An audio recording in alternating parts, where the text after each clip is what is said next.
Deus é bom, maravilhoso. Amém.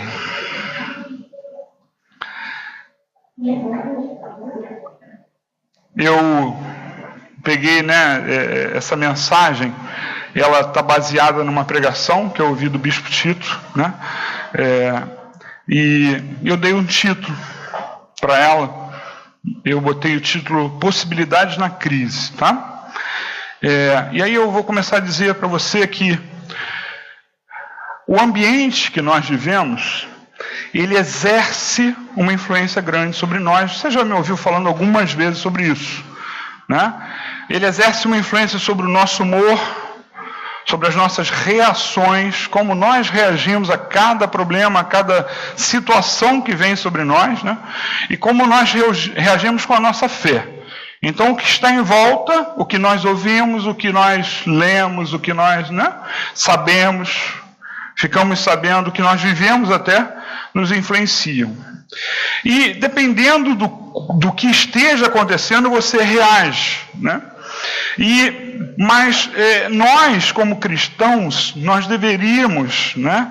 Nós que acreditamos na palavra de Deus, nós que lemos e acreditamos na palavra de Deus, nós deveríamos, né, reagir de uma forma certa.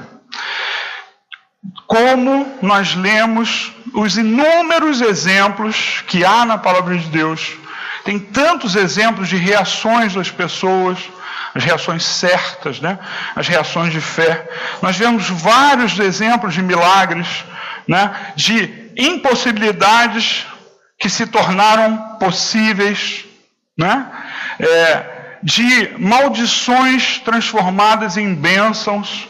Nós vemos isso a todo momento, e nós deveríamos, porque é a palavra de Deus. Você sabia que isso aqui é a palavra de Deus? Você sabia que Jesus é o verbo, a palavra de Deus? Jesus é confundido com a própria palavra de Deus. Então Jesus é o verbo que se fez carne, ele é o verbo que realizou tudo. Então a palavra de Deus, como eu estava falando antes, durante o aviso, ela tem um poder de transformar a nossa vida. Ler a palavra de Deus transforma a nossa vida, porque você se alimenta na palavra de Deus. Então, nós lemos aqui exemplos de coisas impossíveis acontecendo, de maldições serem transformadas por Deus, de Deus fazer, né, os exércitos muito maiores dos inimigos se confundirem todos, né, ou um acampamento todo se destruir, e os homens de Israel só precisaram botar uma tocha em volta, e eles se confundiram e se mataram. Então, sabe, nós lemos essas coisas. Então, a regra deveria nós agirmos da forma certa. Não deveria ser nós sermos influenciados pelo mundo. Não deveria ser essa a regra, né? Nós deveríamos ver sempre, eu sei que é difícil, eu sei que às vezes você não consegue, eu mesmo às vezes não consigo. Mas, por exemplo, aquele caso que eu contei, eu orei a Deus, vai acontecer alguma coisa? Já algumas vezes eu falei de manhã também sobre isso, né? Às vezes é melhor que não tenha o que você fazer, porque quando você não tem o que fazer, aí você se lança nas mãos de Deus. Então, às vezes, né, é melhor para mim que seja assim, do que tenha uma oportunidade de eu trabalhar para que algo aconteça. E aí eu vou, de repente, fazer a coisa errada. Mas Deus, ele faz milagres. Quando nós vemos uma dificuldade, é a oportunidade de um milagre. É assim que nós deveríamos ver, porque é isso que a palavra nos mostra. Todas as vezes que houve uma dificuldade, foi uma oportunidade de um milagre, né? De vidas serem salvas. Você tem um parente que você gostaria que fosse salvo? Levante a mão assim, se você tem. Gostaria? Ele é difícil? Mantenha a mão se ele é difícil. Não há impossíveis para Deus. Não há impossíveis para Deus. Deus, ele faz. O que você precisa? Talvez você precise pagar um preço. Por exemplo, chamar o pastor para almoçar na sua casa. Você vai ter um pequeno prejuízo. Mas o contato. E falar de Deus. Aí se é o seu marido, se é a sua esposa, ela vai reclamar depois, por que você fica trazendo pastor aqui? Aí eu vou lá, se você não consegue falar, eu vou. Sabe, oportunidade, sempre que nós encontramos dificuldades, é uma oportunidade para um milagre, é uma oportunidade para salvação. Eu, quando dou aula de CETEP pela manhã, que eu gostaria que você assistisse, né, diga-se de passagem, né, pela manhã, eu gostaria muito que você assistisse, você vai aprender muita coisa. Uma coisa que eu mostro, né, que a Bíblia fala, mas você lê e não compreende, você deve até ficar chateado com Deus. Porque quando você lê lá sobre Adão e Eva, diz assim, e Deus fez inimizade, aí eu vou dar já uma explicação, né? Ele fez inimizade entre aqueles que seguiam a Deus e os que não seguiam, tá? Inimizade. Aí eu explico, ele fez a mesma coisa quando o povo entrou em Canaã. Não podia haver o quê? Mistura. Se você é meio crente, você não é crente, não é do mundo. Então, você não tem que ter, né, raiva de ninguém. A gente tem que ter amor pelo próximo, né? Nós temos que ter amor pelas vidas que não são salvas. É isso que a gente tem que ter. Mas você tem que entender que a inimizade foi feita para que não houvesse, a mistura. O que Satanás sempre fica tentando fazer é, misturar. Quando mistura, você não percebe onde está o erro, o que está certo, o que está errado. Alguns fazem assim, alguns fazem assado. Alguns seguem a Bíblia, outros seguem só metade da Bíblia. Sabe? Então, nós precisamos entender. Quando você tem uma pessoa que é totalmente aversa, né, ao Evangelho, ela tem mais chance do que o amigo do Evangelho. Que ele vem, mas, sabe, ele não quer se comprometer, ele não quer ser de Cristo. Ele vem e não quer ser de Cristo. Ele fica tentando ir na aba. Sabe, você conhece essa expressão de ir na aba? Alguém? Todo mundo conhece? Ir na aba é pegar carona, né? Vai na aba. Não existe isso para o céu. Meus filhos não serão netos de Deus. Ou eles serão filhos de Deus ou não serão nada. Então, sabe, ninguém vai na aba do outro, ninguém vai de carona. Então, voltando, né? Alguém resistente a receber o Evangelho é uma oportunidade, um milagre. Aí eu já perguntei uma vez aqui, quem é que aqui queria ver qualquer um na frente menos um crente? Tem alguém? Um eu sei. Isso. Amém. Só vocês? Puxa vida. Mais um. Ótimo. Então, essas pessoas estão aqui agora. Então, nós temos que pensar nisso. A oportunidade do milagre acontecer é sempre a partir de um ambiente ruim. Então, se algum milagre, né, aconteceu na Bíblia, né, a partir de uma boa ocasião, boa situação, você não vê isso na Bíblia, nunca acontece. Eu poderia perguntar para você, acontece, já viu alguma coisa acontecer de boa assim, do nada? Não, é sempre uma situação ruim.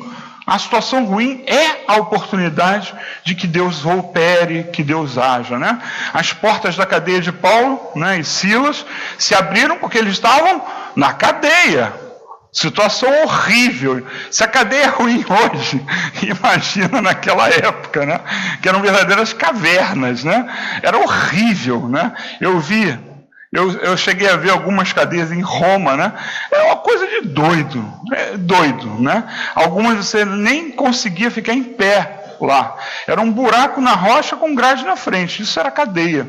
Terrível. Então, sabe, o óleo do jarro da viúva que começou a transbordar, por quê? Porque ela ia morrer de fome, e o filho dela ia morrer de fome. Então, era uma situação ruim que houve ali uma oportunidade de um milagre, né? A queda do muro de Jericó era uma cidade fortificada que eles não iam conseguir tomar. E aí eles oraram a Deus e Deus fez o milagre. O mar vermelho que se abriu, né, como eu já falei, os hebreus estavam imprensados. imprensados. De um lado, o mar. Aliás, o mar à frente, os historiadores, se você quiser depois ver na internet, no Eiba, né? Seria mais ou menos isso, o nome da praia onde eles teriam atravessado. E em volta era tudo rocha. E só tinha um caminho entre as montanhas, foi por onde eles chegaram. Então, eles estavam de frente para o mar, do lado era rocha, montanhas, atrás os egípcios. Situação boa, né? Não, não era. E aí Deus fez um milagre. Será que você está passando uma situação ruim? E aí você pensa assim, meu Deus, não, é nessa hora que Deus age. Não é essa hora de abandonar Deus, de abandonar sua fé, é a hora dele agir. E é isso que a gente tem que entender, e é isso que a gente tem que fazer. Então, foram todas as situações adversas transformadas em milagre. Nós, cantávamos uma música aqui, muito antigamente, Vem com Josué, fazer o que em Jericó? Fazer o que? Ir para a praia em Jericó? Lutar em Jericó. É uma coisa boa? Não, tem que ir para a guerra, Vem com Josué lutar em Jericó. Sabe, nunca é uma situação tranquila, boa. A gente vai e ganha na adversidade, Então, vem para a batalha da sua vida. Começa a batalhar espiritualmente. O que está errado? O que você precisa que seja consertado por Deus? Começa a batalhar em oração. Começa a fazer por onde. É isso que nós temos que fazer. Eu queria que você abrisse em João, capítulo 16. João 16, versículo 33. Vou ler só esse versículo, conhecidíssimo por você. Mas eu queria que você abrisse. João 16, 33. Quando você achar, diz amém para eu saber, tá? Amém. Diz assim. João 16, 33. Eu lhes disse essas coisas para que em mim vocês tenham paz. Neste mundo vocês terão aflições. Contudo, tenham ânimo. Em outras versões está, contudo, bom ânimo, Eu venci o mundo. Vamos orar? Feche seus olhos comigo. Senhor, venha sobre nós com a tua unção, Senhor, que o teu Espírito Santo nos ilumine, Senhor, nos dê, Senhor, ó Pai, em nossas vidas as respostas essa noite que nós precisamos, ó Pai, o estímulo que nós precisamos para lutar, para continuar, Senhor, e nos ajuda, Senhor, nós pedimos em nome de Jesus, amém. Então, com as coisas que acontecem à nossa volta, nós temos dois tipos de reação. Dois tipos. E aí eu mudei um pouco o verbo em português, tá? Nós somos, o sentido do verbo, nós somos contagiados ou contaminados, tá? E eu vou dar a versão diferente desses dois verbos, tá bom? Eles são, para mim, opostos. Então, eu vou dar um sentido, primeiro, para contaminado. Quando você está vivendo uma situação, você pode ser contaminado como um foco negativo, depreciativo. Quem foi contaminado pelas circunstâncias ficou doente, debilitado. Então as coisas que acontecem à nossa volta, muitas vezes, nos deixa desanimados, nos deixa sem fé, nos deixa prostrados, sem vontade de lutar. Isso é ser contaminado. Você não vê a possibilidade de alcançar a resposta para o que você precisa, você não vê a possibilidade de resistir, e você acaba seguindo na mesma direção dos acontecimentos. Ou seja, você e não posso falar o nome, está gravando, mas aquele do pagodinho, deixa a vida levar, Então, você deixa as coisas acontecerem. Você não luta contra as coisas, Você não resolve as coisas, porque você está contaminado, você não consegue reagir. E aí você vai, e o que acontecer é tipo assim, sorte. eu vou deixar rolar, o meu casamento está precisando de ajuda, mas eu estou sem força para lutar. Aí você deixa o casamento e seguindo. Ao invés de chegar e dobrar os joelhos, né, e pedir que Deus faça o que Ele tem que fazer, interromper aquela situação, você se deixa levar. Ao contagiado, né, eu quero dar uma conotação diferente. Contagiado, se você for ver pelo lado da saúde, é a mesma coisa. Contaminado, contagiado é a mesma coisa, mas o contagiado eu vou dar o sentido daquele que reage de forma positiva. Ele fica contagiado por Deus, né? Ele fica, ele brilha, né? Ele tem o brilho do sol nele, ele tem o brilho de Deus nele. Então, ele é aquele que, apesar daquilo que está ocorrendo, ele tem bom ânimo. Essa é a reação que nós temos que ter, bom ânimo. O mundo, você vai ter no mundo aflições, tem de bom ânimo. Sabe, na década de 80, a maioria que não era nascido, né? Mas na década de 80, o Brasil, ele teve um problema muito sério. A década de 80, né, se eu não me engano foi 80, foi considerada uma década perdida, porque nos anos anteriores o Brasil tinha crescido economicamente, tinha crescido em vários aspectos, na educação, em tudo, infraestrutura, não sei o quê. Aí perdeu-se uma década. Por aqueles que assumiram e etc. e tal, perdeu-se uma década. Sabe, porque o Brasil não cresceu, né? Ele passou por várias crises, ele teve uma inflação galopante, ele teve uma recessão muito grande. Mas saiba você, foi nessa hora, eu me converti um pouco antes, né? Me converti em 77, foi nessa hora que a igreja no Brasil mais cresceu. E não cresceu por causa da crise, não. Eu creio que ela cresceu independente da crise. Então, algo muito ruim estava acontecendo, mas o reino de Deus estava preservado, como se não tivesse, né, uma coisa a ver com outra. O reino de Deus continuou. O povo de Deus se multiplicou. Nessa época, muita coisa boa foi feita, sabe, na igreja, né? E o Brasil, mudando, né, para os políticos, etc., para o governo, o Brasil, ele tinha economistas muito bons. Ele tinha um Delfim Neto, que muita gente não gostava dele já na época, mas ele era um cara de muita capacidade intelectual. Tinha o Mário Henrique Simonsen, né, que alguns só ouvem falar porque tem um prédio de condomínios aqui na Avenida das Américas com o nome dele.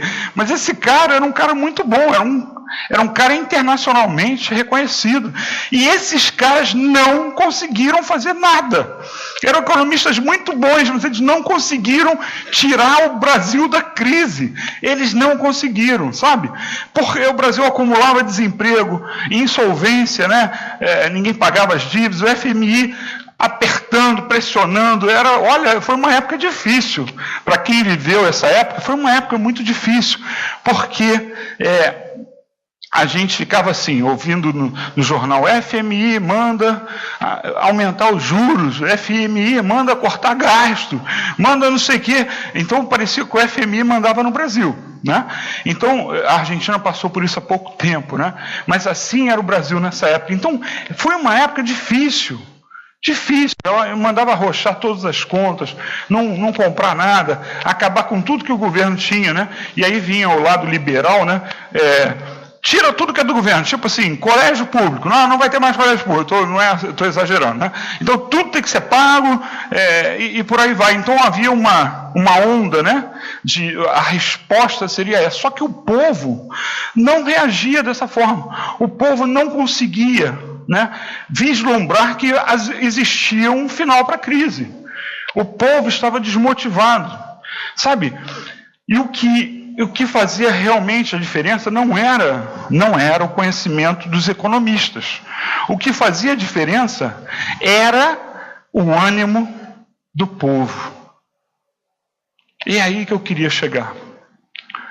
Ainda é assim. Na sua vida, o que vai fazer diferença não é a sua capacidade, é o seu ânimo de orar. É Deus botar em você né, dá a você, né, a ideia de que você pode conseguir. É o Espírito Santo que faz isso. É você ter fé de que você vai sair daquela situação. Então, o ânimo, presta atenção, o ânimo do povo naquela época fez o Brasil entrar num buraco maior ainda. E continua sendo assim, né?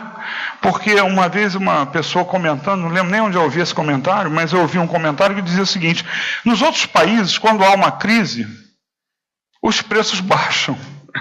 No Brasil, quando há uma crise, os preços aumentam. Como é que pode um troço desse? Em tudo quanto é lugar o preço baixa. Porque as pessoas querem vender mais, abaixa o preço, aí começa a regular o mercado. Aqui não. Tem crise e o preço vai lá para cima. Né? Então é uma coisa de doido, deve ser uma coisa de doido ser economista no Brasil, né? Ainda bem que eu não sou. Mas, sabe, o ânimo do povo é a questão. O ânimo do povo de Deus, o seu ânimo, é a questão para nós vencermos. Então lembra, tende bom ânimo. Não sou eu que estou dizendo isso, é Jesus Cristo. Tende bom ânimo. Você está passando por um problema, uma crise, está acontecendo crise, tende bom ânimo. Sabe que você precisa entender agora como é importante nós termos bom ânimo, porque o bom ânimo destrói economias de um país e destrói a nossa, né, a nossa vida. Economia tem o sentido também, né, pessoalmente, de ser aquilo que você vive, tá? Então, destrói a nossa economia, destrói a nossa vida. Então, nós precisamos entender isso para termos bom ânimo. Sabe, e nessas situações foram vividas por essas pessoas que nós lemos, né? Nessas situações, nada era fácil. Elas poderiam ter sido contaminadas, mas não, elas foram contagiadas. Poderia ter acontecido o desânimo, mas não aconteceu. Pelo contrário, né? E o desânimo é uma coisa que parece um vírus. Ele vai e se alastra. O desânimo, ele se alastra. E nós precisamos tomar cuidado com isso.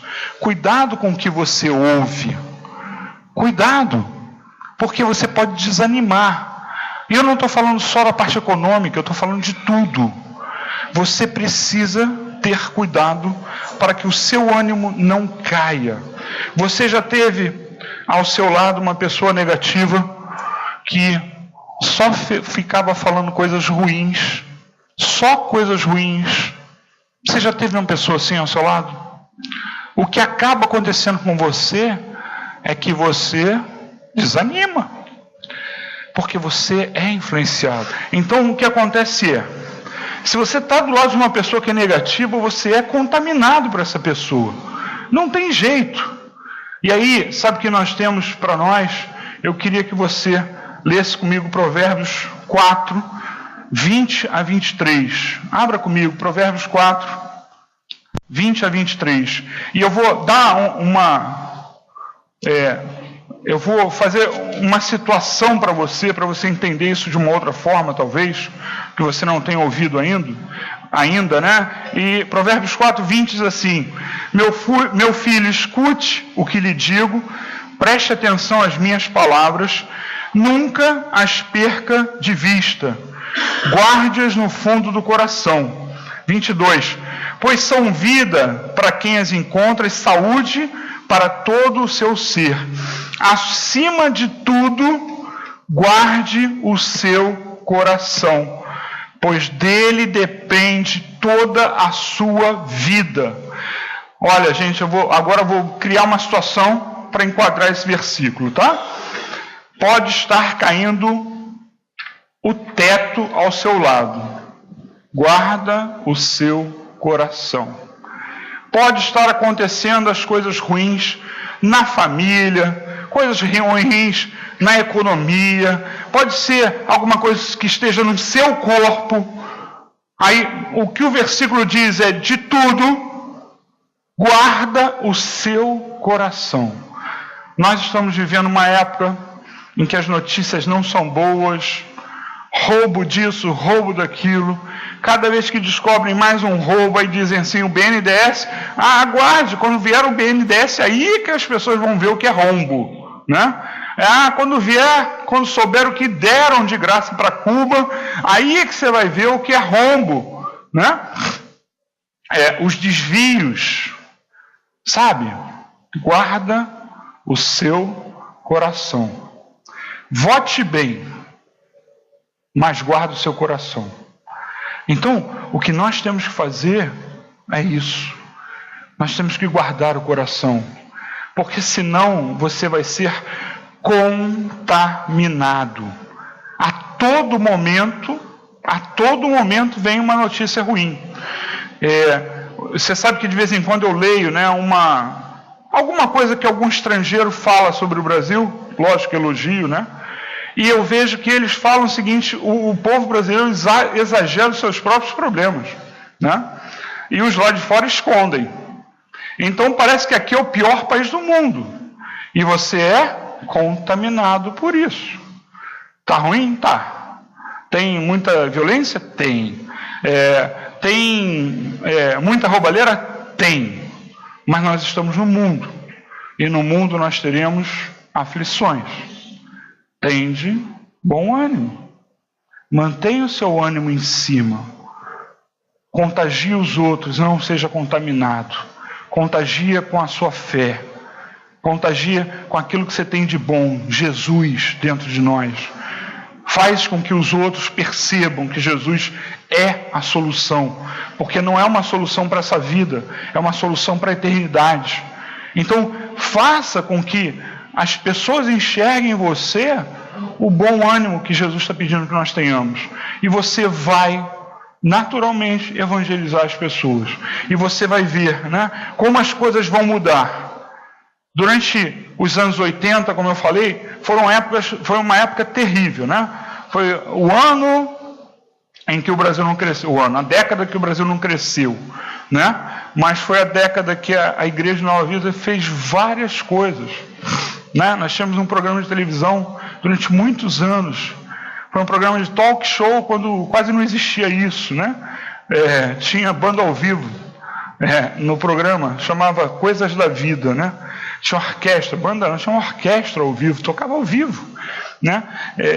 Sabe, a igreja, ela não depende da situação, a sua vida não depende da situação. Se faltar o óleo, vai sair da vasilha. As oportunidades são até as situações ruins, né? Como eu falei de manhã, né? Isso foi uma frase do bispo Antônio, né? Ele falou o seguinte: se está mole a sua vida, desconfia, tem alguma coisa errada. Você não está incomodando o inimigo. Então, a dificuldade é uma coisa normal. Só que você, em Cristo Jesus, é mais que vencedor. Amém? Tende bom ânimo. Contagie os que estão ao seu lado. Espalhe a fé em Jesus Cristo. Amém? Para terminar, João 14:1, Evangelho de João, capítulo 14, versículo 1. Só vamos ler esse versículo. João 14:1. Você sai daqui, né? Sabendo o que tem que fazer. Pronto? Não se perturbe o coração de vocês. Em outras versões, o vosso coração. Creiam em Deus, creiam também em mim. Assinado Jesus Cristo de Nazaré. Amém? Não se perturbe o coração de vocês. E aí, juntando com a outra frase, tem de bom ânimo. Não se deixa contaminar, tá? As dificuldades são oportunidades. Amém? Se você crer assim, você vai passar por qualquer crise. Amém? E, como eu preguei de manhã, Jesus é um super-herói, perdão. Na última hora ele salva você, né? como salvou os judeus, né, os hebreus dos egípcios e tudo mais. Amém? Amém. Vamos ficar de pé, vamos orar.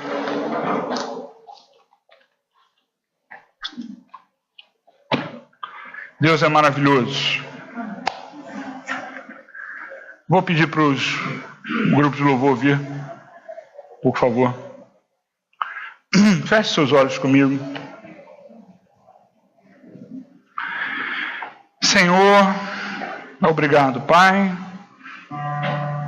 por aquilo que Tu trouxeste aos nossos corações. Nos ajuda, Senhor, nos dá, Senhor, o Teu Santo Espírito para que nós possamos reagir, Pai, para que nós possamos reagir da forma certa, Senhor, que nós possamos espalhar a fé, Senhor, que nós possamos, ao invés de ser contaminados, Senhor, pelas pessoas negativas à nossa volta, Pai, nós possamos dizer que Jesus Cristo é a solução. O mundo não tem solução, mas Tu és a solução, Senhor, e que as pessoas que aqui estão entendam e vivam isso. É o que nós pedimos em nome de Jesus. Amém. Amém. Não existe crise? Não existe. A crise existe. Não existe, não pode existir o ânimo, né, para baixo. Amém? Deus é bom. Vamos